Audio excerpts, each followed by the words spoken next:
สวัสดีท่านผู้ชมเนาะคลิปนี้เขาก็มี vivo Y12 เนาะตัวนี้เปลี่ยนแบตเนาะขาแจ้งมาว่าแบตบ่ได้ตัวนี้เนาะเอามาเบิ่งกันเลยเนาะเอามาเบิ่งแบบเรียวๆกันเลยเนาะตัวนี้ก็คือแบตบ่ได้เนาะตัวนี้แก้ง่ายเนาะตัวนี้เพราะว่ามันเป็นเตือกเดียวเนาะสำหรับทวิตในเอามาหาตัวนี้เนาะแล้วมาจิ้มออกเนาะมันสิดันขึ้นแบบนี้ดันขึ้นแบบนี้นะตัวนี้คืออันนั้นมันบ่มีแล้วหัวตัวดึงเนาะให้เราเอาอันนั้นมางัดเนาะเอามีแถมางัดเลยตัวนี้เนาะงัดเลยเนาะมันสิออกมาประมาณนี้หลังจากนั้นให้เอาเล็บจิ้มเข้าไปเนาะแล้วก็หูดเลยเนาะตัวนี้ออกง่ายอยู่เข้าไปแบบนี้เนาะมันสิออกมาประมาณนี้หลังจากนั้นให้ใส่ไขควงหั่นเลยเนาะไขควงหั่นออกเลยนี่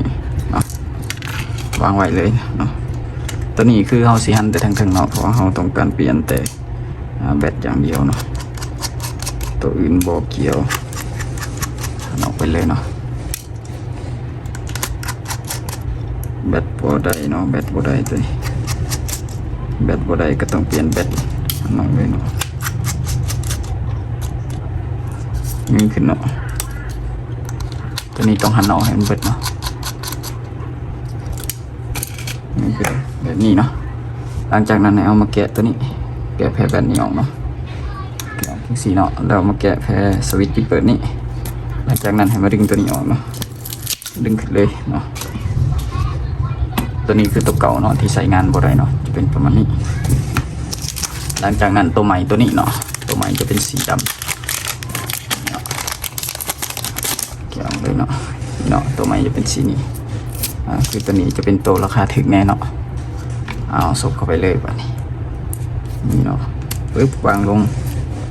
เนาะหลังจากนั้นให้บีบใส่เลยเนาะบีบใส่เลยวางเทียงๆเนาะตัวนี้วางเทียงๆแล้วก็บีบเข้าได้เลยเนาะ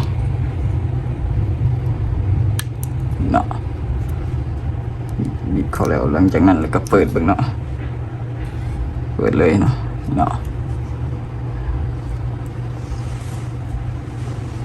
หลังจากเราใส่แบตแล้วก็รอเนาะรอจะได้ประมาณนี้ขึ้นมาเนาะนี่เนาะเปิดโต๊ะซ้ายนิดจังหน่อยเนาะหลังจากนั้นก็ให้เอามาประกอบได้เลยเนาะบ้านนี้ประกอบได้เลยสีโบมีปัญหาอย่างไรเนาะพอเปลี่ยนแบตเป็นที่เขียบหอยเนาะน็อตลงเลย